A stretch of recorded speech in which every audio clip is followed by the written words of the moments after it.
বাড়িতে আজকে মাছ কাকু দেখুন কতগুলো বাটা মাছ দিয়ে গেছে সকাল সকাল। আর এই বাটা মাছ দিয়ে আজকে আপনাদের তৈরি করে দেখাবো বাটা মাছের সর্ষে পোস্ত।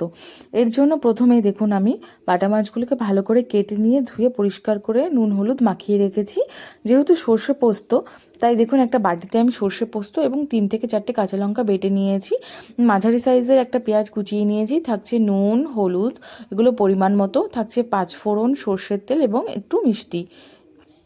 প্রথমে কড়াইটা গরম হয়ে এলে এতে আমি বেশ খানিকটা সর্ষের তেল দিয়ে দেব।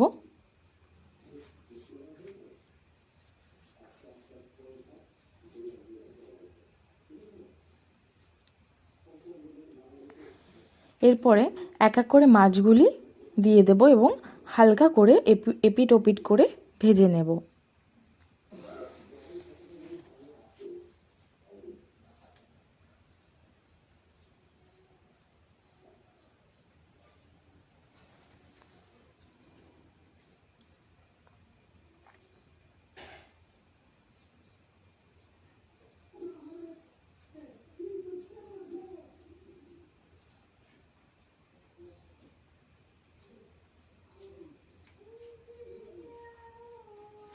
মাছগুলো ভাজা হয়ে গেলে এবার একটি প্লেটে আলাদা করে তুলে নেব।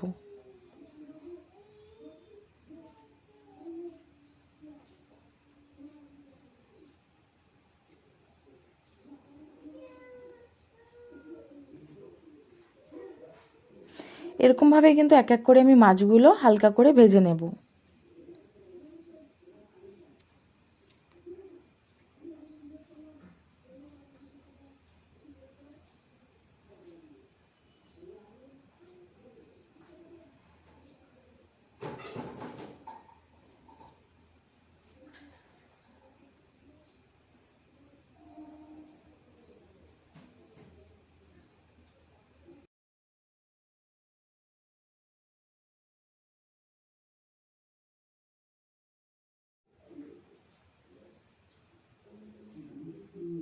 এবার কড়াইতে ওই তেলেই 5 ফোড়ন দিয়ে দেব এবং কেটে রাখা পেঁয়াজ দিয়ে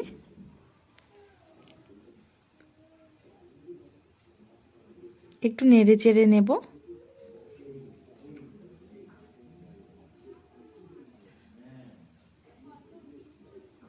পেঁয়াজটা একটু ভাজা ভাজা হলে এর মধ্যে পরিমাণ মতো লবণ দিয়ে দেব, পরিমাণ মতো হলুদ দিয়ে দেব এবং একটু মিষ্টি দিয়ে দেব।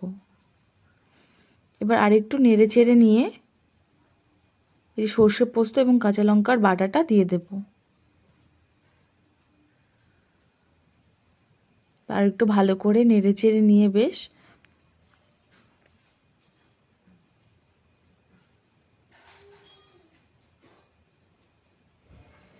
এখানে আমি 2টো কাঁচা লঙ্কা গোটা দিয়ে দিয়েছি, তো দেখতে ভালো লাগবে। কিছুটা পরিমাণ জল দিয়ে দেব। জল আমি অল্পই দেব, বেশি পরিমাণে কিন্তু জল আমি এই ঝোলে দেব না।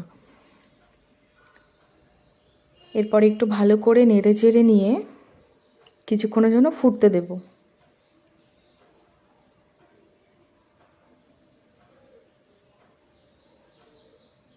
ফুটে এলে পারে ভেজে রাখা মাছগুলি দিয়ে দেব।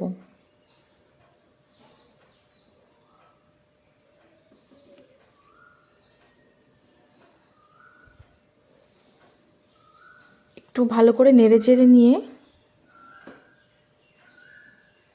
যখন দেখবেন ঝোলটি গাঢ় হয়ে এসেছে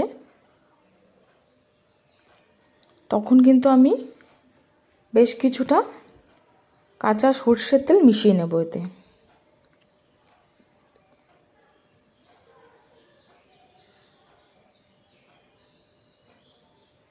এই যে দেখুন 2 চামচ মতো কাঁচা সর্ষের তেল আমি মিশিয়ে দিচ্ছি। ব্যাস আমার বাটা মাছের সর্ষে পোস্ত রেডি হয়ে গেছে। তাহলে বন্ধুরা এরপরে যখন বাড়িতে বাটা মাছ আসবে তখন কিন্তু অবশ্যই এই রেসিপিটি রান্না করবেন। আশা করি আপনাদের সকলের ভালো লেগেছে রেসিপিটি। ভালো লাগলে আমাদের চ্যানেলকে সাবস্ক্রাইব করবেন, ভিডিওটিতে একটি লাইক করবেন, শেয়ার করবেন এবং কমেন্ট করে জানাবেন। আপনারা ভালোবেসে পাশে থাকলেই আমরা এগিয়ে যেতে পারবো। অনেক অনেক ধন্যবাদ আপনাদের সকলকে।